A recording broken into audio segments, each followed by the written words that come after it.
Assalamualaikum warahmatullahi wabarakatuh. Bismillahirrahmanirrahim. Alhamdulillahilladzi faddala bani Adam bil ilmi wal amali ala jami'il alam. Asyhadu an la ilaha illallahul malikul qudusus salam. Wa asyhadu anna sayyidana wa nabiyyana Muhammadan abduhu wa rasuluhu abdulur rasuli wa akmalu imam. Allahumma sholli wa sallim ala sayyidil arabi wal ajam wa ala alihi wa sahbihi yunabi'ul ulumi wal hikam amma ba'du. Qalu subhanaka la ilma lana illa ma 'allamtana innaka antal alimul hakim. Qala rabbi ishrah li sadri wa yassir li amri wahlul 'uqdatam min lisani yafqahu qawli. Shadaqallahul azim. Hadirin kaum muslimin, para bapak jamaah Masjid Jami Baitur Rahman yang insyaallah dirahmati diberkahi oleh Allah Subhanahu wa taala, segenap dewan kemakmuran masjid yang saya hormati, bil khusus Habibana yang baru saja setiap malam Senin memberikan wanginya harum di masjid ini. Seiring doa mudah-mudahan beliau sehat barokah di dalam hidupnya fid dunya wal akhirah. Jamaah majelis Masjid Baitur Rahman yang kami hormati, kembali ketika hadir malam Senin ba'da maghrib dengan kajian kitab Al-Azkar An-Nawawi yang kita berharap mudah-mudahan kajian demi kajian masih tentang masalah konsep zikrullah kepada Allah, baik orang-orang yang dalam keadaan bersih dari hadas besar maupun kecil, maupun orang-orang yang dalam keadaan junub maupun haid. Beberapa kajian yang sudah kita kaji mudah-mudahan memberikan pemahaman yang luas buat diri kita tentang memahami mendalamnya nilai ajaran agama Allah Subhanahu wa taala. Untuk itu kita lanjut saja halaman 11 baris 9, hadza huwal mazhabus sahih al-mukhtar. Dari bawah silakan halaman 11. Hadza huwal mazhabus sahihu al-mukhtaru. 8 ya. Wa qala al-mu'allifu rahimahullahu ta'ala wa nafa'na bihi wa bi ulumi fid dharain amin. Hadza huwal mazhabus sahih al-mukhtar. Bermula pendapat ini menurut mazhab yang sahih, al-mukhtar dan terpilih. Pendapat yang bagaimana tuh? Pendapat yang menyatakan bahwa orang yang dalam keadaan junub dan haid, ketika memang mengharuskan dia wajib mandi, ketidakadaan air, maka membolehkan dia tayamum. Setelah dia tayamum, dia boleh sholat. Setelah dia tayamum, boleh dia membaca Quran. Lalu setelah dia mau tayamum lagi karena memang hadas, atau karena memang ingin melaksanakan satu keperduan, au li ghairi zalik, atau lainnya, lam tahrum alaihil qiraah, itu tidak diharamkan dia membaca Quran. Kalau dia sudah menemukan konteks hal yang awalnya tidak mendapatkan air lalu dia tayamum karena junub dan karena haid, maka dia dibolehkan untuk membaca dan sholat ketika dia dalam keadaan junub atau haid setelah tayamum karena ketidakadaan air. Nah, ini pendapat ini hadza huwal mazhab as-sahih al-mukhtar. Pendapat ini adalah pendapat menurut kajian mazhab yang sahih dan terpilih. Wa fihi wajhun li ba'di ashabina, sekalipun juga ada juga pendapat-pendapat yang lain dari sebagian sahabat-sahabat kami, annahu yahrum, bahwa itu adalah tetap diharamkan. Sekalipun ada juga pendapat yang lain dalam kondisi dia dalam keadaan haid, dalam keadaan junub, dia tayamum, ada juga yang mengharamkan, tapi pendapat ini wa huwa dhaif. Pendapat ini adalah lemah. Berarti lebih banyak yang membolehkan atau yang melarang nih Pak? Lebih banyak yang membolehkan. Kalau kita dalam keadaan haid, dalam keadaan junub, tidak ada air, lalu kita bertayamum, boleh kita sholat dan juga boleh kita membaca Al-Quran. Lebih lanjut, amma idza lam yajidid junub ma'an, apabila seseorang yang dalam keadaan junub tidak mendapatkan air, wala turaban, dan tidak mendapatkan debu, fa innahu yusalli li hurmatil waqti, sesungguhnya dia boleh melaksanakan sholat menghormati waktu. Kalau dia dalam keadaan junub, air kagak ada, debu juga kagak ada, nah berarti dia sholat li hurmatil waqti, untuk menghormati waktu, ala hasbi halihi, karena keadaan situasi yang membuat itu. Ini yang namanya sholat li hurmatil waqti, ini adalah buat jaga-jaga Pak. Kita mau sholat ketika kita dalam keadaan junub, nyari air nggak ada, juga mau tayamum juga kagak dapet tanahnya. Berarti yang kita dahulukan adalah sholat li hurmatil waqti, menghormati waktu Pak. Ketika masuk sholat zuhur, kita sholat tuh menghormati waktu zuhur.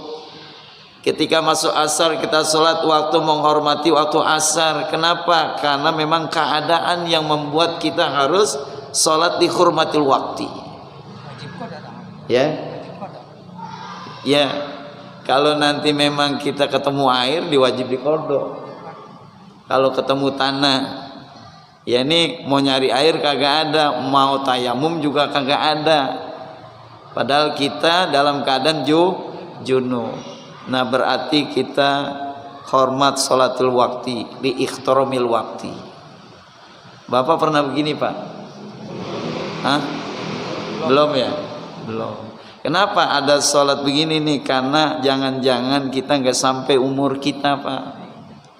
Kalau memang ketentuan ketika kita mau sholat air kagak ada, tanah nggak ada, berarti di saat itu kita udah melaksanakan sholat. Karena yang namanya dari waktu zuhur ke asar, umur kita nggak tahu Pak. Ya benar Pak. Ini dari waktu isya ntar amper subuh, kira-kira kita masih ada apa kagak, nggak ada jaminan. Ada yang bisa jamin nggak Pak? Iya. Kita pulang nanti habis sholat isya, kita tidur, besok paginya nggak ada jaminan apakah kita masih hidup apa kagak. Wa ma tadri nafsum madza taksibu ghadan wa ma tadri nafsum bi ayyi ardin tamut. Tidak ada seorang manusia pun yang tahu apa yang bakal terjadi di hari esok, dan tidak ada seorang manusia pun yang tahu di bumi mana kita meninggal dunia. Saking hebatnya permasalahan pertanggungjawaban kita kepada Allah, kita siasati dengan melaksanakan sholat ikhtiram lil waqti. Gitu ya Pak. Ini besok kita masih ada nggak nih Pak? Kita belum tahu ya. Kita lanjut jamaah sekalian. Wa tahrumu alaihi qira'ah kharijas shalah, dan diharamkan membaca Quran di luar salat.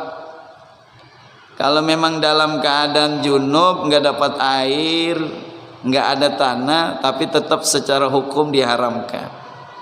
Wa yahrumu alaihi ay yaqra'a fi shalat, dan diharamkan baginya membaca di saat dia salat. Ma zada alal Fatihah, lebih-lebih kajiannya dengan masalah suratul Fatihah. Bagaimana nih tentang masalah suratul Fatihah? Wa hal tahrumul Fatihah, apakah diharamkan seseorang yang dalam keadaan junub dan haid membaca surat Al-Fatihah? Diharamkan gak nih? Fihi wajhani, berkaitan dengan hal ini ada dua pendapat.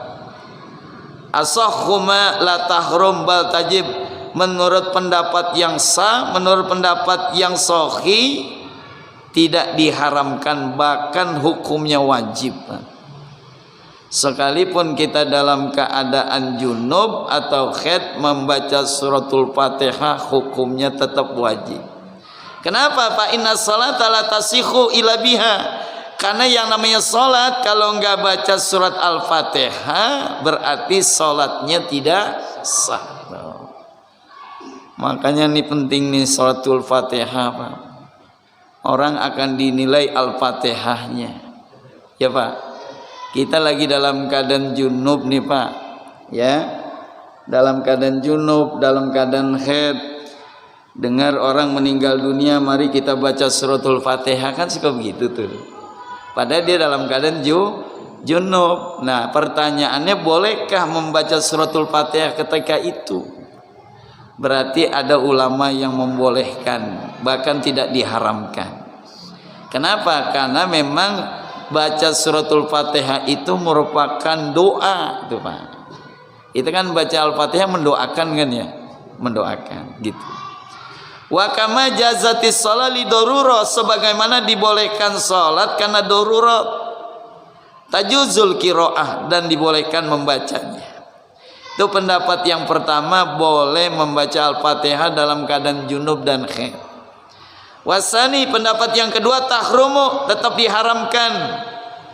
Kalau memang diharamkan, bal ya'ti bil azkar lati ya'ti biha min man la yusinu syai'a minal Qur'an.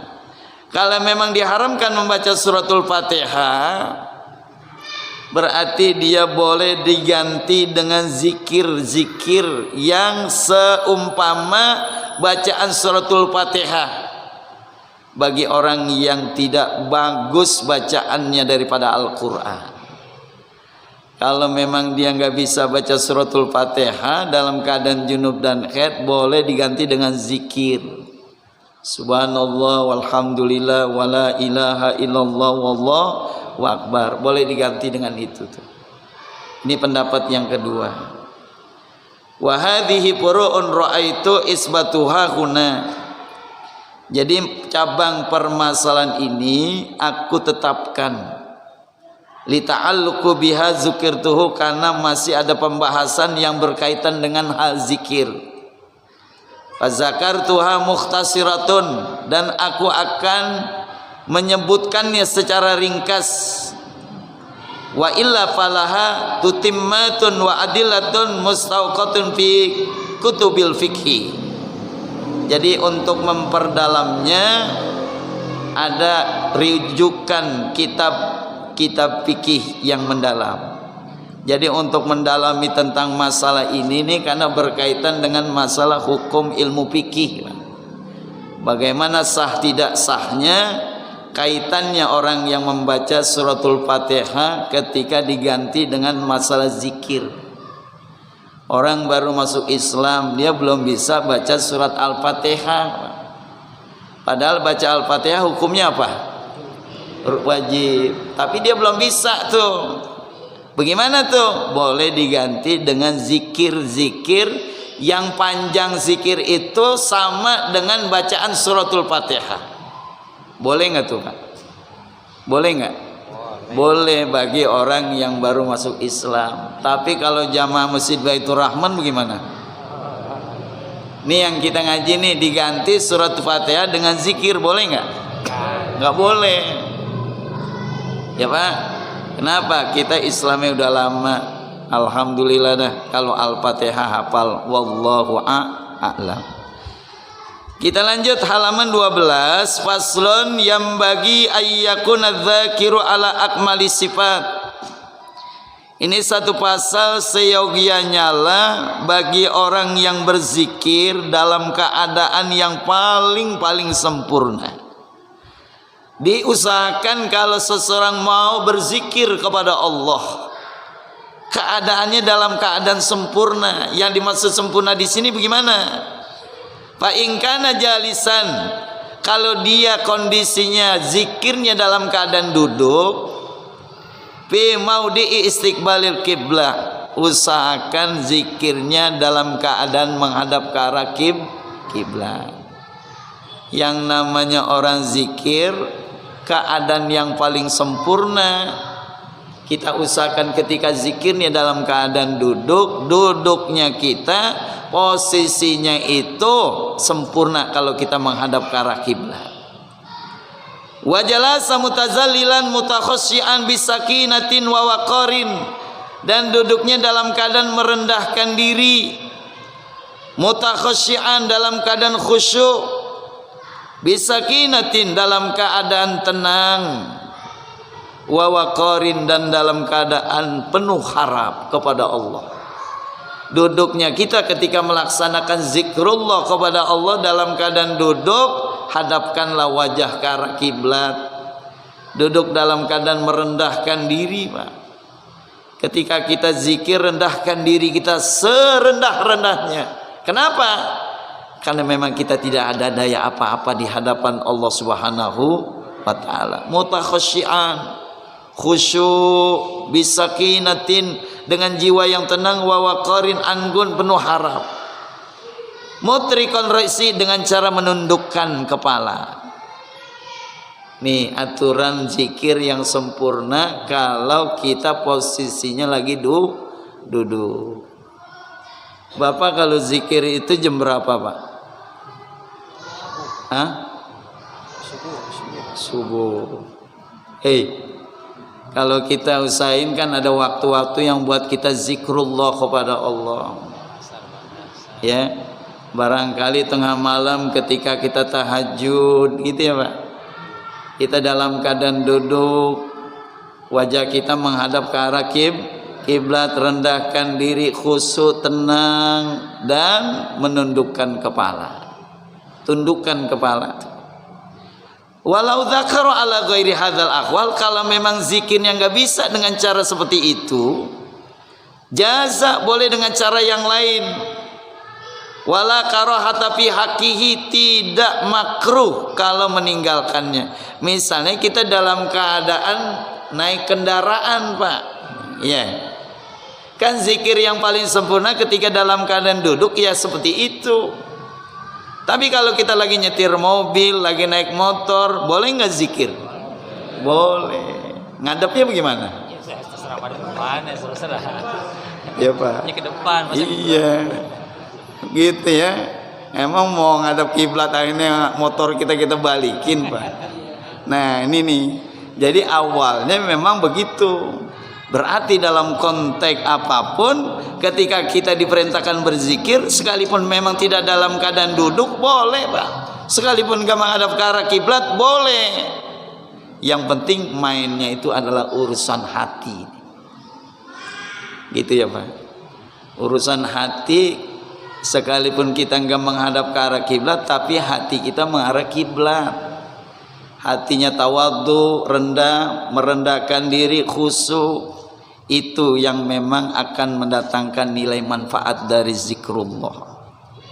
Lakin in kana bi ghairi uzrin, apabila tidak ada uzur, kana tarikan lil afdal, dia tidak meninggalkan yang afdal. Kalau nggak ada uzur, berarti hukumnya dia tidak meninggalkan yang paling utama.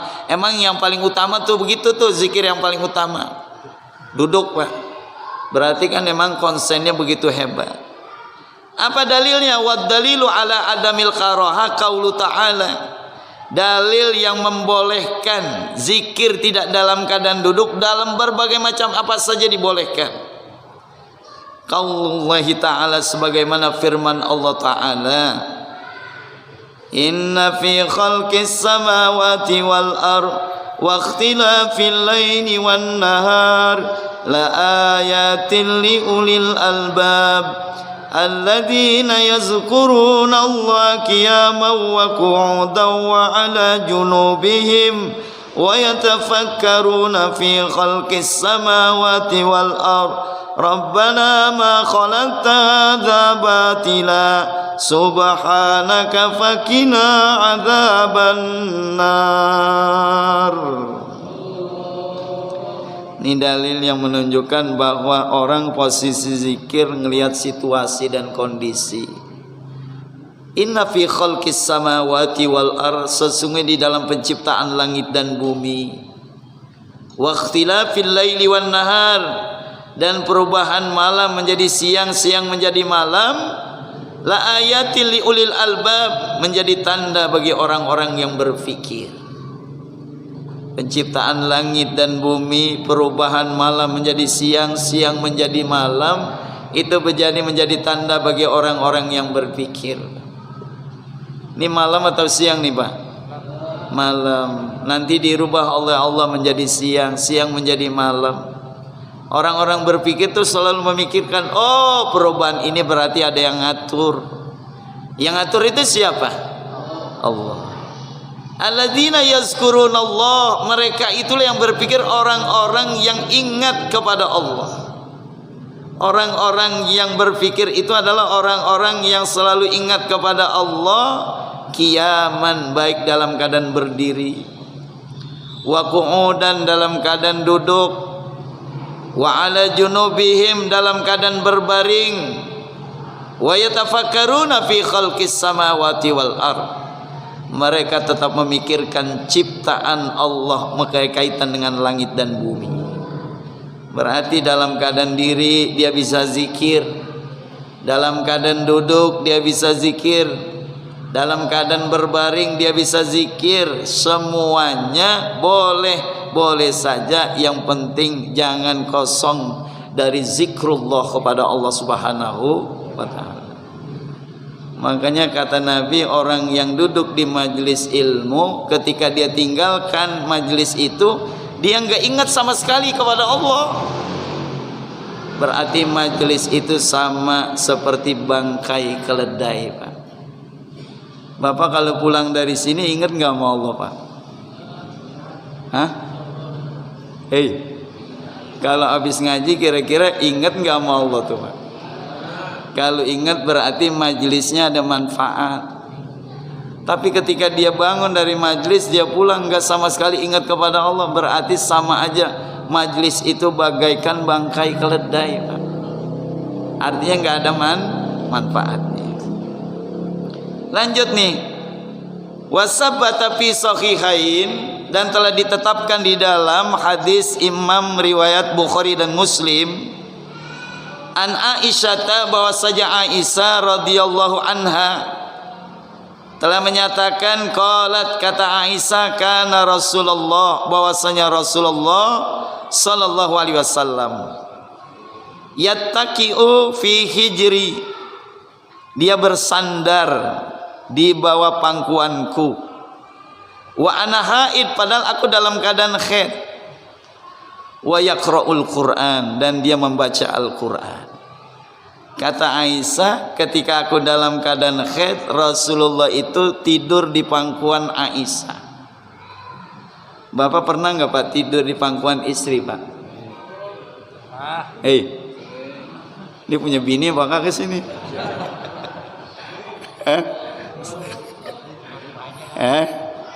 Gitu Pak. Nggak apa-apa Pak, kita manja-manjaan sama istri, boleh nggak Pak? Boleh. Kadangkala istri tidur di pangkuan kita, kadangkala kita tidur di pangkuan istri. Enakan mana sih Pak, kita tidur di pangkuan istri sama istri tidur di pangkuan kita, enakan mana Pak? Enakan yang tidur. Nih kayaknya yang diam aja nggak pernah tidur kayaknya nih ya Pak ya. Apa ya? Hah? Gitu berat ya Pak? Si bujangan gitu ya. Oh masih bujangan. Oh kamerawan bujangan nih, belum pernah. Pantesan dia melongo aja kayaknya. Iya Pak. Gitu, nggak apa-apa nih. Ntar pulang dipraktekin juga nggak apa-apa Pak. Ya. Sekalipun istri kita dalam keadaan haid, kita tidur tuh di pangkuannya sambil baca Quran. Gitu ya. Sambil baca Quran itu dibolehkan. Rawahul Bukhari wa Muslim, wa fi riwayatin, dalam satu riwayat, wa ra'suhu fi hijri, kepala Nabi itu ada bersandar ya di bawah pangkuanku, wa ana haid, padahal aku dalam keadaan haid. Wajah Aisyah radhiyallahu an, ketika datang keterangan dari Aisyah, qalat, Aisyah berkata, inilah aqra'u hazbi, sesungguhnya aku membaca wiridku, wa ana mudattaji'atun, saya dalam keadaan berbaring, ala sariri, di tempat tidur, tidurnya di atas tempat tidur. dalam keadaan haid juga dibolehkan baca, tapi niatnya zikrullah, niatnya zikir kepada Allah. Ya karena memang jangan berarti kita konteksnya begini, ya Allah udah haid, baca Quran kagak, sholat kagak gitu ya Pak. Tapi ada yang dibolehkan, sekalipun membacanya itu di dalam hati dalam keadaan haid, itu dibolehkan dalam konteks agama. Karena memang membaca Quran itu perlu Pak. Perlu nggak Pak? Inna anzalnahu Qur'anan Arabiyya la'allakum ta'qilun. Kami turunkan Al-Quran dalam bahasa Arab. Orang kalau sering baca Quran, insya Allah otaknya jadi cerdas Pak. Ya, gitu ya. Pokoknya anak kita jangan dikasih sari brofit mulu. Tahu sari brofit? Tujuannya buat apa? Nah, cerdaskan otak. Jadi suruh banyakin aja baca Quran Pak. Kenapa? Luar biasa tuh. Ya Allah, emang bener sih. Anak yang sering baca Quran sama kagak, emang kecerdasannya luar biasa. Hebat tuh. Inna anzalna Qur'anan Arabiyya la'allakum ta'qilun. Kami turunkan Al-Quran pakai bahasa Arab. Kalau dia bacanya itu menunjukkan orang-orang yang berfikir, orang-orang yang cerdas, orang-orang yang pintar. Kita lanjut jamaah sekalian. Udah Isa belum? Belum. Faslan wa yambagi ayyakunal mawdi'ul ladzi yazkuru fihi khaliyan nazifan. Sepatutnya, seyogianya orang yang berzikir itu dibolehkan berzikirnya itu di mana? Khalian, di tempat yang sepi. Nazifan, di tempat yang bersih dan sunyi gitu ya. Khalian di tempat yang sepi, nazifan di tempat yang bersih. Fa innahu a'dhamu ikhtirami dzikri al-mazkur, karena itu salah satu cara menghormati orang yang zikir dan apa yang dizikirkan. Tepat. Jadi ini salah satu ketentuan orang yang mau berzikir, usahakan tempat zikirnya tempat yang sepi. Maksudnya apa Pak kalau di tempat yang sepi Pak? Biar khusyuk. Itu ya. Bapak zikir banyak petasan, kira-kira gimana Pak? Ya hati kita kan jadi nggak khusyuk. Tempat yang bersih itu tujuannya mengagungkan orang yang zikir itu dan kalimat-kalimat yang dizikirkan. Tuh gitu. Walihadza mudihadz dzikru fil masajid, dan dibolehkan berzikir lebih-lebih di dalam masjid. Wal mawadhi'us syarifah, dan di tempat-tempat yang mulia. Wajah anil Imam Al-Jalil Abi Maisarah, sebagaimana telah datang keterangan dari seorang Imam Al-Jalil Abi Maisarah menyatakan, la yazkurullah ta'ala, tidaklah seseorang menyebut asma Allah illa fi makanin thayyibin, melainkan sebutlah di tempat-tempat yang baik. Itu ya Pak. Kalau kita di kamar mandi lagi buang air besar, zikir, kira-kira pantas nggak Pak? Nah, ya, gitu ya. Illa fi makanin thayyibin. Wa yambagi aidan ayyakuna fihi nadhifan, zikirkanlah di tempat yang bersih. Fa in kana fihi taghayyuran, apabila terjadi perubahan bau mulut. Tuh, Pak. Ini orang yang zikir mulutnya terjadi perubahan bau, izal kifisiwak, hilangkanlah bau mulut itu dengan cara bersiwak. Berarti mulutnya pun Pak dijaga. Ya. Orang yang berzikir tempat yang sepi, tempat yang bersih.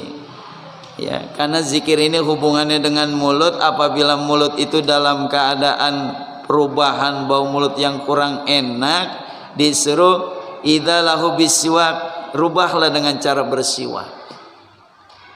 Karena memang bersiwak ini salah satu ajaran dari Rasulullah sallallahu alaihi wasallam. Wa in kana fi najasa, apabila dalam keadaan ada najisnya, idza laha bil ghusli bil ma, bersihkan dulu dengan air.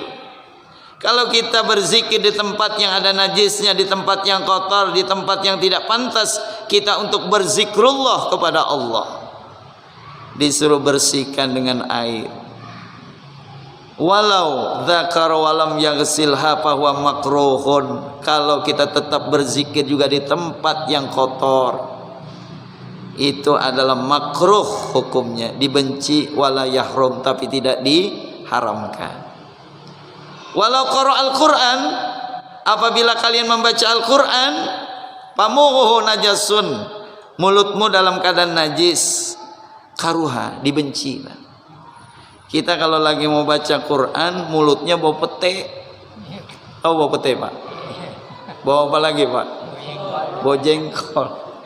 Jangan habis makan pete, makan habis jengkol. Ya, baca Quran. Ini hukumnya dibenci, Pak. Dibenci kenapa? Karena baca Quran itu sama seperti kita ngomong sama Allah. Kita berdialog sama Allah. Jangankan sama Quran, suami habis makan pete ngomong sama istri kita ngomong bagaimana, Pak? Bau. Iya. Abang bau banget. Iya. Istri lagi habis makan pete, makan jengkol, ngomong di depan suaminya juga, kata suaminya, mama mulutnya bau pete, gitu, Pak. Ya. Tuh disuruh ilangin dulu baunya. Sampai begitu tuh, Pak. Wa fi tahrimihi, dan di dalam penjelasan haramnya wajhani. Ada dua pendapat di ashabina, menurut pendapat sahabat-sahabat kami, asahhuma lam la yahrum. Keduanya itu pendapatnya tidak diharamkan. Jadi orang yang baca Quran dalam keadaan mulutnya kotor tetap dia baca, itu secara hukum memang tidak haram, tapi dibenci. Wallahu a'lam bissawab. Demikian kajian malam hari ini, mudah-mudahan